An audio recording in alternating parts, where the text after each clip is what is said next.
Chessboxing? My name is Carl Ouch, which is Carl Ouch is actually a bit like of my scene name, my ring name. I'm Carl Strugnell, right? So the Carl with a C transforms into a Carl with a K to make Carl Ouch KO, the initials KO. Everything's subliminal, it's a subliminal game. You know, why leave any stone unturned in search for greatness.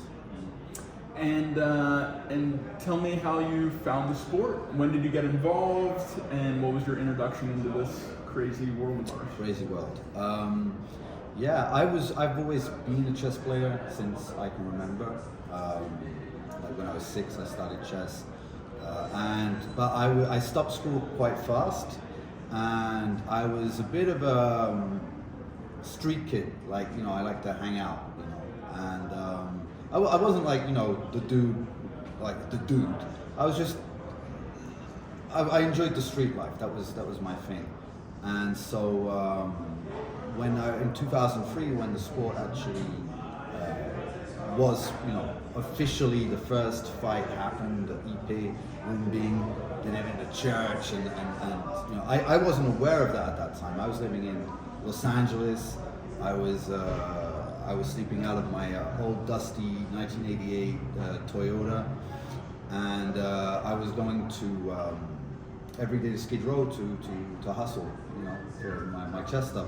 And so at some point I got fed up of pumping iron. I registered the boxing club to be able to take a shower, right? And I had a few sparring sessions, and I really didn't like it because, like, I felt, oh shit, like my brain, you know, like, whoa, you know, I was totally out of my league. And anyway, when I came back, I discovered it through a friend called Jean-Luc, who's a French grandmaster. And I said, since when does this exist? You know, like the usual kind of questions. And when he told me it was 2003, I was like, damn, that's exactly when I was in Los Angeles. Like this thing, you know, there was almost already like a parallel between like my story and this. And I live for the story. Like that's my way of, you know, there has to be a backbone. There has to be something that follows us. I basically abandoned the idea of a functional life to be able to get a storyline, you know. And so ever since, I was like, well, you know, I have to be a hero of my own movie. That's the way I want to do it, you know. So and since I came into this game with a big level of chess, like my special power would be like, okay, just being able to, like, I don't actually have to hit you, man. I just, you know, if I can resist, I'm gonna win on the chess. And for me, that mind over matter kind of thing, that was really the name of the game. So for me, chess boxing really is this kind of asymmetrical, like, it doesn't make sense for me to fight somebody that I'm going to be better in boxing and in chess. That does not interest me to be the best, the greatest, whatever. For me, it's about, like, whatever I'm bringing to the table, the other guy's bringing the opposite. There's a yin-yang thing going on. And then as soon as the competition ends, the collaboration starts, and, you know, we're friends and we're brothers, and we take it from there. So from the early days of you getting involved with the sport to now, first, how have you seen it develop? And second, did you ever imagine it would get to this point with recent events that you were involved with, like at the Olympics, these IFC events that are taking production to a new level, and these world championships that are bringing more and more countries together to participate in this sport that we love? Yeah, there are a lot of things to say in lots of different directions though. You know, like, I think that a lot of these events, they're very different in nature. They serve very different purposes, and I can like them all and be critical of them for a bunch of various reasons. You know, the one that you actually, you know, I think really should also be on the map was Ludwig's thing in Los Angeles, because I actually, you know, I believe chess boxing is the ultimate crossover sport, right? And so influencers doing it, you know, and them showing so much love after the fights, you know, I was really actually quite inspired. Actually, it wasn't that I was so much inspired, it was more the, like, oh, I'm trying to be so advanced in my philosophy, but these guys already got it naturally, you know. It's like, oh, I'm making a big deal out of nothing, actually. So But yeah, definitely, I would say the main driving force today is IFC. That's the chess boxing I want to see. You know, we've had these discussions. You know, for me, that matchmaking is like a must. So that's where I want to see the sport go. You know, like the London, for me, like the London type of event, that was very important at the time. That was, you know, because Ipe wasn't able to he wanted big events, and he wasn't able to keep the train moving while he was looking for these huge, you know, sponsors, etc. So that made sense at that point in time. I think IFC makes total sense today. This World Championship, I'm very excited about it. It's a totally different ball game. It's something I should be actually competing in veterans. For those who don't know, I was knocked out 3 months ago, almost day for day. Right, it was the 23rd, and we are the 23rd today. So by Valentin, who'll be. I just spent 10 days with him in Prague. You know, we were sharing. You know, he gave me his room. We transformed his other room into a boxing ring. We were doing sparring sessions, playing chess. You know, that competition collaboration, it has to be that way. Otherwise, for me, it's all hypocrisy. If there is no, you know, reconciliation, that means that we're not in the yin yang, you know, dynamic. So this World Championship is different in that sense that sometimes we are stretching it to the very limit of what it's possible. Like sometimes it will be borderline, like, oh, you know, this fight, well, we'll see what happens. But it's also where there is something to gain. Like the most beautiful fight I've ever seen, which I mean, we were together when it happened, was last year at this very competition between Alina and Amina. Oh, that one. Okay, yeah, interesting. and because I was fully able to identify with Alina's efforts, right? And up to then, I mean, I must admit, and I'm only saying this because out of contrast, I'll come off as, you know, a good guy who changed his mind. But I wasn't so much into like women's chess boxing. I was like, well, you know, this thing is just starting out, and we should, you know, I was like, well, you know, where are we going to find the level? And she just radically changed my mind. I was blown away by that fight because it really was Muhammad Ali's the will must be stronger than the skill. That's, for me, that's what it's all about. And so that type of thing, of course, there is a risk involved, you know, that the matchmaking isn't there, but that is also where there is something to be gained. Going into this World Championship, I know you've been helping Team France prepare. So you're one of the coaches, I think, focusing on chess. But obviously, with your breadth of experience, you can help a lot more than just chess, like going to Valentine's and boxing in the living room or whatever. Yeah. Are there any chess boxers, French or otherwise, that you're excited to see in this World Championship? Maybe ones that have gone through some sort of transformation, or ones that you've had your eye on for a while? Obviously, I wouldn't want to give any preferences, you know, out there, because I'm training with the whole team. It was focused solely on the chess. Like the chess, it was more about the style. Now, maybe I'll get into this a little bit later. I don't want to leak any kind of... This will come out after. It will come out after? Okay. So yeah, the plan basically is a lot of players are playing their chess like it's a chess game and not a chess boxing match. And for me, I was the first. I believe that if you want to be better at chess boxing, you have to try and get better at chess, regardless, right? You have to improve your chess, but you need to adapt your chess. And the main adaptation I want to bring is to try to find a style where it's less dense and there's less calculation involved, because that's the first thing that's going to be flying out the window. So I know that first-hand experience, and I still go against the rule myself, right? I pretend like that I'm like an exception, and I get caught out all the time. If you have a +5, you know, on Stockfish in an unclear position, that is not a +5, right? That can easily transform into a -3, 3 moves down the road, which has happened at least twice that I can remember. If you have a +1, a plus 0.5, well, you know your next 5 moves, and you can easily plan that ahead. You know, that's a type of style that you know you need to get used to. I can't tell them that on the day, like, I'll try and play simple. It might radically change your chess, but for a lot of the guys who are in this range of, let's say, between 1,500 and 2,000 chess.com rating, let's say, they overcompensate like an imagined lack of technique with complicated stuff. Oh, the guy knows the openings, so I'm going to play something really crazy so he won't know it. And all this is like, no, he doesn't know.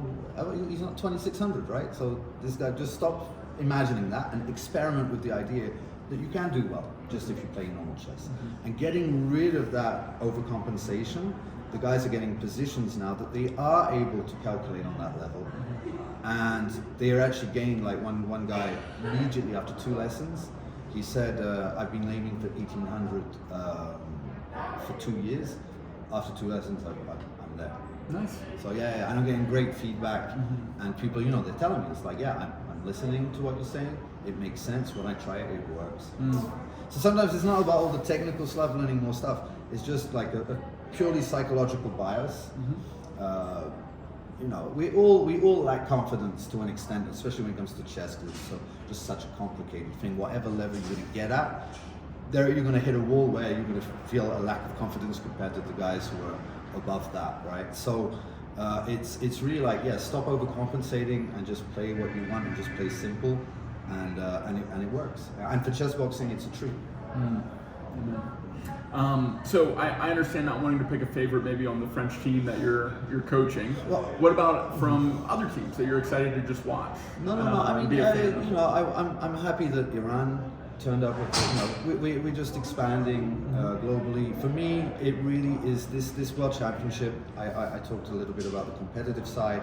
So we're stretching it, but the truth of the matter, what's really to be gained here is the coming together, right? And we have you know, we're just broadening that chess boxing family, and we really, this is not a joke. You know, we've been coming now for a few years. We're seeing the guys, you know, we're going to be competing with them. But, you know, I just saw Artem, you know, like, we can't even communicate properly, but it's like, hey, brother, you know, what up, you know, are you feeling good? And like, we know each other. We, you know, we wouldn't want something bad to happen to any of the opponents. You know, they're not enemies. It's really just the rivalry, the people who are here to make us grow together, you know. So, you know, I mean, obviously I want to see what, you know, Val, like, kind of establish, you know, total dominance over the chessboxing world, because he's my, you know, he took over from, you know, from where I'm at, you know. So but you know, I also, Jules, you know, any guy that I fought, now I want him to, you know, it just validates me, you know, in the process, you know, like, why not?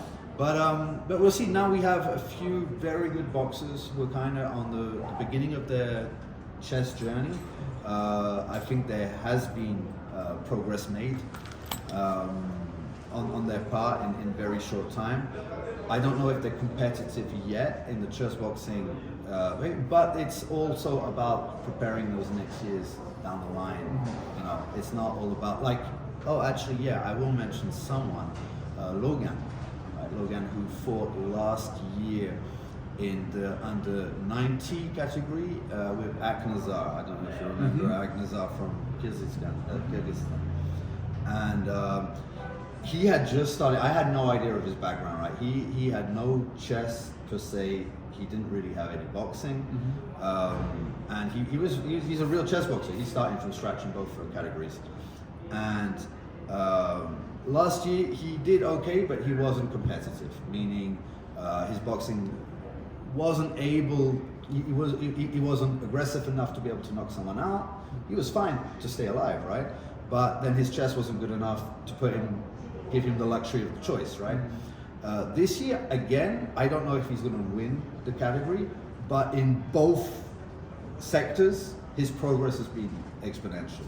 And he's a really nice kid. I'm 43 now, so I'm playing myself. You know, I can say kid from time to time to some 20-year-olds. Like, you're a kid. But yeah, he's a nice kid, and yeah, I hope he goes far. But he's fighting in the same category as my my lifelong chessboxing friend, Dima Agasarian. So he's in under 92. They'll be sharing, you know, that category. And yeah, maybe, I mean, for me, this is a difficult situation because, of course, they're gonna fight, and then after the fight, they might become friends. But during, it's like, yeah, I can't kick Dima. Dima was my cornerman when I was fighting Jules, right? I can't kick Logan. I'm training him. I'm rooting for him. So it's tough. It's turning into that with most matchups now, where you're friends with both. yeah. It's like what can you do? Don't go against Kamel. It's like, oh, nice. May the best man win. It's part of the fun. Yeah, it is. Yeah, we're all big families, and when brothers fight, So maybe for someone who is at the part of your journey where you had just heard about the sport, maybe they've seen an article or a YouTube video or were exposed to it through an IFC event or through Ludwig, but they're hesitant to get involved. Maybe they don't feel good enough at one or the other. Yeah. What words of advice or encouragement might you give a person like that? Well, first of all, the journey's long, right? So you can jump in the deep end if that's your thing. If that's what gives you kicks in life. There are some people who are like that. If you're not one of those people, and let's say you're a decent chess player, to put yourself in my shoes, let's say, and you're a little bit. You want to be careful with yourself, because we too easily say same mind in the same body. It's like, yeah, this is not fully sane, this is a bit crazy mind in a bit of a crazy body, So what I would do, I would just take it real slow. Like I would go to a boxing club. I'll do leisure boxing. I did leisure boxing for 3 years. Like after that first initial experience in Los Angeles, where it was like I was sparring with some guy, just tore me apart. I was like, well, I'm not doing that again. And then when I came back to it, I was like, okay, let's take it easy. And a lot of the time, what you think is like your brain cells dying is actually you're just not used to that level of cardio, right? So you are breathing at such thing that it would give you a headache, and you're mistaking being hit in the head with that headache. It's like no, it's not that easy. Otherwise, you'd all be very done very fast, right? Muhammad Ali kept his wits about him until late stage of his life, when he got Parkinson's. It wasn't a overnight, kind of thing. So I would take it slow. I would focus on the social aspect of it. Try and find a big brother in your opposite sport that you can help. What you have to know is you've got something that you can bring to the table, right? Okay, if you're starting from scratch, that's a little bit of a different case than myself. But if you're a good chess player, let's say you're 1800 on chess.com, there are plenty of skilled boxers out there who would really like to have your level. And you have so much that you can give them. When you realize that, and you just give, don't focus on what you're getting back. That guy's gonna he's gonna reciprocate. So I'll be able to paste the mouth. So that's also, it's the social side of chess boxing. I know I've been talking to Val for 10 days about chess boxing philosophy, and like that's his big take. It's like really the social side of things, that exchange. It's not so much like the confrontation. You'd have to find some form of competition to take your first step. Choose your opponent. Choose to find a friend, and go to London and say that you want to be on the show, right? You'll gain some confidence, and you'll see if you're good in front of a crowd and if you want to do it again. And so there's so many ways. Stepping stones. And I love that advice. No one else has given that, is find someone that's the equal opposite of you, the yin to your yang. Then you can help each other. You kind of have a partner in all this. I really love that advice. First of many conversations about chess boxing and philosophy, but Excited for the World Championship. Hopefully you'll join me in the commentary booth when you can. I hopefully we'll have a time. bit of a rotating cast with that. Yeah. And I know you have a coaching responsibility too. So Plus, I might be fighting. Okay. Well, I look forward to that if that happens. And thanks for sharing your chessboxing experience and wisdom. And This is I live for this. Yeah. You know, I live for this. Totally.